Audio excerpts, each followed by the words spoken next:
The top stories: proposals for the creation of 3 islands off Barbados. It's claimed politics may be missing out on our best brains, and the primary schools set the stadium on fire. Welcome to Nation News for Thursday, March the 12th, 2015. No matter where you are in the world, at home or abroad, Nation News keeps you connected with what's happening in Barbados through our website, video newscast, and online e-papers. So stay connected with Nation News. News, your time, your way. Big ideas could actually mean small islands. Perplexed? Well, the construction of 3 new islands of Barbados was among eye-catching proposals presented at a forum on big ideas held at UWI. Busy Williams told the forum that a group of business people, also included his brother Sir Charles Williams, are proposing the creation of 2 islands to the north. The project would involve the construction of a high-end hotel and villas on the mainland, with the islands used for recreation. Mr. Williams said the project was at the conception stage. Economics lecturer Troy Lord also tabled his own island proposal. Dr. Lord said that in order to cash in on the lucrative cargo transshipment business, Barbados should build a new Pelican Island off the Bridgetown port. The original Pelican Island was, of course, merged into the mainland as part of the Bridgetown Deep Water Harbour complex. Barbados is uniquely placed. We are out by ourselves. We say we're in the Caribbean, and we are, but geographically we're in the Atlantic Ocean.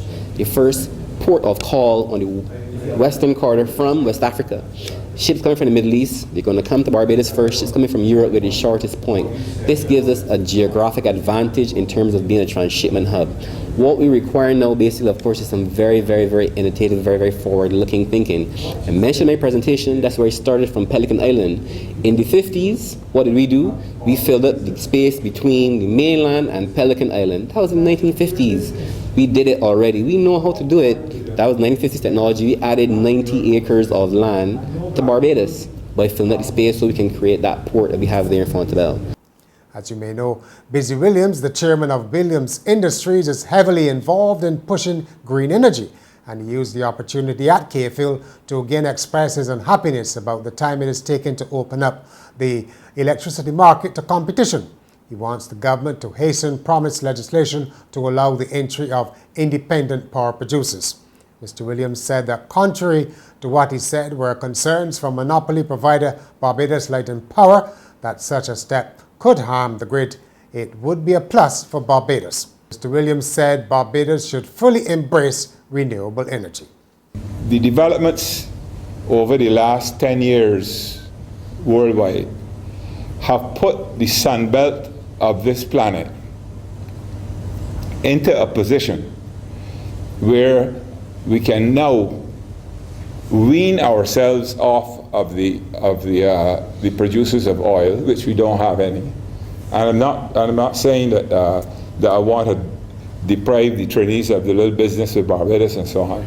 But God gave us the sun and the wind, and I can present you with the help of a professor from Germany, working with the University of the West Indies, who has developed a detailed proposal for converting Barbados to 100% renewable energy. And it can be done, and it should be done. Politics and the civil service are no longer attracting the best and the brightest in Barbados, a former government minister has said. Sir Richard Cheltenham made the claim in the Tom Adams Memorial Lecture he delivered on Wednesday night. The Queen's Counsel, who was a minister under both Tom Adams and Owen Arthur, said the nation's best brains are now attracted to the offshore and financial services sectors or regional and international organizations. He said many people he encountered were interested in public life only for the opportunity to travel the world rather than a chance to improve the lives of others. The education sector has said farewell to another stalwart. After 40 years of service, Joseph Clark, the former principal of the Rennell Weeks Primary School, has received an official send-off. There were several presentations in dance, poetry and song in honor of Mr. Clark, who was clearly having a good time. Police have been investigating a Christchurch house fire, apparently of suspicious origin. A home at Ridge Close Fairholme Gardens was extensively damaged on Wednesday night. The owner declined to speak to Nation News. The rising incidence of kidney disease has caused one business to throw its support behind efforts to promote education about the disease. CEO of Capita Financial Services, Paul Maxwell, used World Kidney Day to announce that the company is backing a fundraising concert for the Barbados Kidney Association. It was revealed that the artificial kidney unit at the QEH has currently accommodated 195 patients with end-stage kidney disease, although it was designed to manage 132. Student farmers at the Samuel Jackman Prescott Polytechnic have been showing off and selling their produce. The school hosted its agricultural open day on Wednesday when crops and livestock were on show and seedlings, vegetables and even chickens were on sale. Permanent Secretary for Agriculture Esworth Reed was so impressed that he offered the students a space at the ministry's farmers market. In sport, Wednesday's quarterfinals of the primary schools track and field championships have set the tone for a competitive semi-finals on Tuesday. Andy Thornhill was at the National Stadium. Well, we've had a wonderful day here at the National Stadium for the quarterfinals of the NAPSAP 2015 series. Competition has been very, very keen, and I think the good thing about the activities on today's card is that no one athlete has really been dominant, which suggests, like I said, that the competition has been extremely keen and the victories have been spread out, which is exactly what you want, especially going into your semi-final stage. You still have that element of surprise. You are left guessing. You don't know who is who, and that's the stuff that makes these championships the success they have been throughout the years. The quarterfinals, like I said, have been excellent for the level of competition.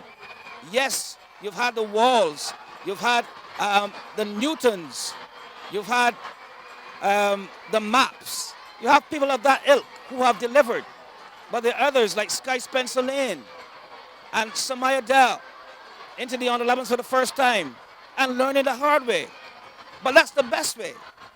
It's telling them that nothing is given on a platter. It's all about development. It's all about giving your personal best. And all of the athletes here, in my humble opinion, have done just that. What more can you ask? We look forward next to the semifinals. And of course on the 25th, the big finale. I'm Andy Thornhill for the Nation Wrap. The West Indies are preparing for their final group match at the Cricket World Cup with qualification for the quarterfinals out of their hands. Coach Stuart Williams says the toss against the United Arab Emirates might not be all that important. It necessarily have to do with the toss. The toss is going to be important, yes, but like on the day, we'll work out our maths as to what we want to do and whatever we need to do to qualify. That is what we want to get the guys in the frame of mind, and it's starting from training. Get the focus right, get yourself together and hitting our straps. The match starts at 6 p.m. on Saturday, Barbados time, if you can bear to watch it.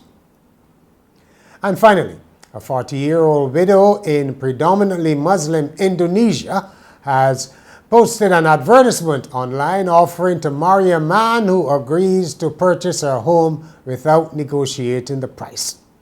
Weena Lane, who owns a beauty salon, said she was planning to sell her home due to recent financial troubles, and a friend who works as a real estate agent suggested she post an ad seeking a buyer and a husband in one. The bid of the century, the advertisement reads, buy a house and marry the owner. Terms and conditions apply.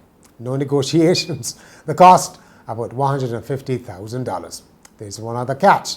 She will only accept suitors who are devout Muslims. And that's Nation News for Thursday. For more, log on to nationnews.com as well as YouTube, Facebook, and Twitter. And remember to pick up your Weekend Nation on Friday or subscribe to our e-paper.